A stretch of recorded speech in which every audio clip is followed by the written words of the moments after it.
Diminished chords are quite rare in popular music. But why? Their sound is really dramatic and you can make good use of this. They are also really important in harmonic minor.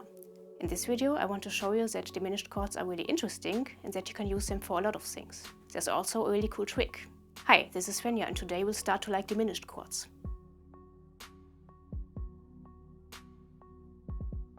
The diminished chord as a triad only contains minor thirds.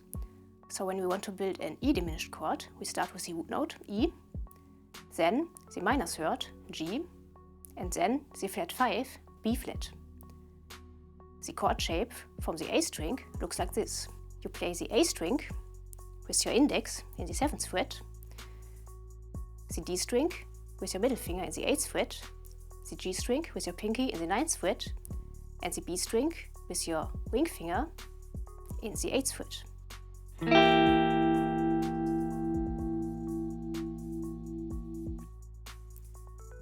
So that's it for the theory.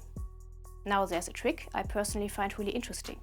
We play the E diminished chord with a major 6, so you play the A string with your middle finger instead of your index.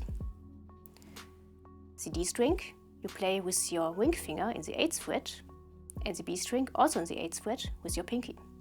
You play the G string in the 6th fret with your index.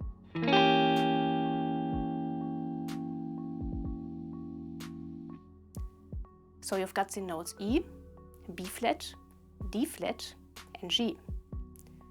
Now we move this shape up 3 frets or A minor third in the 10th fret. And here you've got the first inversion of this chord. This means the notes stay the same but in a different order. In this case this would be G, D flat, E and B flat. So same shape, 3 frets higher, same chord. Cool, isn't it? And quite easy to remember. Now I want to show you 2 licks so that you can see how diminished chords can be used. The first lick is a lick with classical vibes, and you shift the chord shapes in thirds like we discussed before.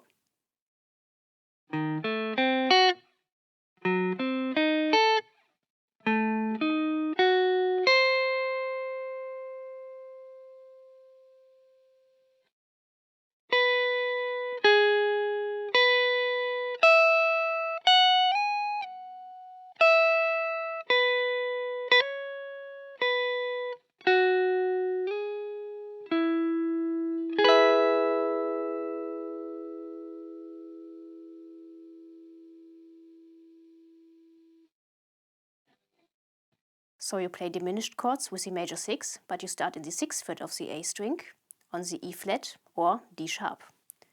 You play a 1 over the whole chord in triplets and have to pay attention that the notes don't ring into each other. You can play the B string with your ring finger instead of your pinky, if this is more comfy for you. Now you shift this 1 3 frets higher into the 9th fret. And again 3 frets higher into the 12th fret. While you play this 1, gradually decrease the tempo. In the end, you play an E major arpeggio and start in the 12th fret of the B string with your index. Now you play the G string in the 13th fret with your middle finger, back to the B string in the 12th fret, and then you roll with your index from the B string over to the higher E string in the 12th fret. Now you play a slide from the 14th into the 16th fret of the higher E string and backwards.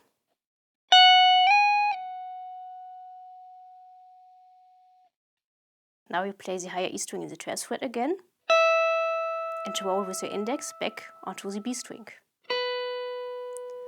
Now you play a hammer on with your ring finger into the 14th fret of the B string, the B string in the 12th fret,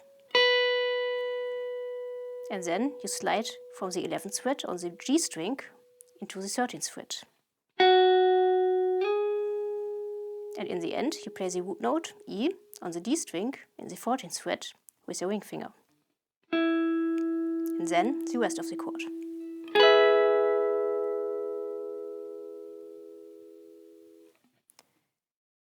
And here's a lick a little faster.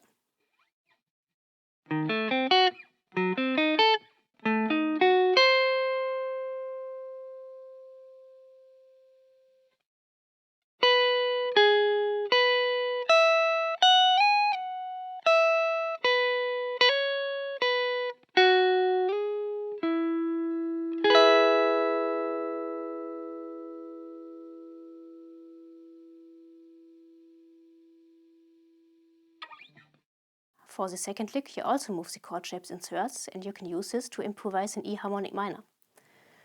So you start on the G string with your pinky in the 8th fret, and then you play the B string in the 7th fret with your ring finger. Now you play the higher E string with your index in the 5th fret, and in the end you play the 6th of the chord in the 8th fret of the higher E string. Now you move the shape up 3 frets into the 11th fret, and then into the 14th fret. And in the end, you play the E minor chord in the 12th fret with a minibar with your index finger on the higher 3 strings.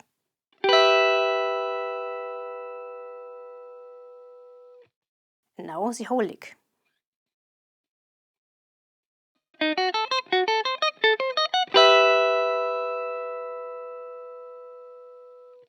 Experiment with these chord shapes and licks yourself.